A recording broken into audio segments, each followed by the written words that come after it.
উনি কিসের জন্য নিয়েছেন উনি বলতে পারবেন। তবে তৃণমূল কংগ্রেসের যে ফড়ে দালাল প্রকৃতিদের যে নেতাদের যে আচার আচরণ দেখা হয়েছে দীর্ঘ এই 12-13 বছরে, তাতে বোঝা যায় সব টাকা এরা কালেকশন করে কালীঘাটে পাঠায়।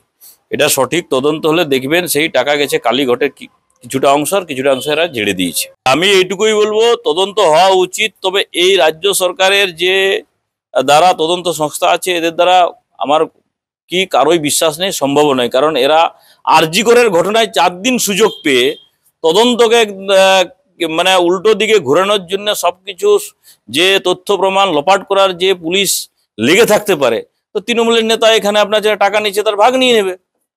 ভাগ ছাড়া কি তদন্ত করবে নাকি? সেই জন্য সবাই অপেক্ষায় আছে কবে এই সরকার বদল হবে। কাউকে ছেড়ে কথা বলবো না। যতজন শিক্ষার মানে বিষয় হোক কিংবা স্বাস্থ্যের বিষয় হোক, যতজন বিভিন্ন জায়গায় দুর্নীতি করেছে, কাউকে ছেড়ে কথা বলো। রাজ্য সরকারের সবকে জেলে পুরবো।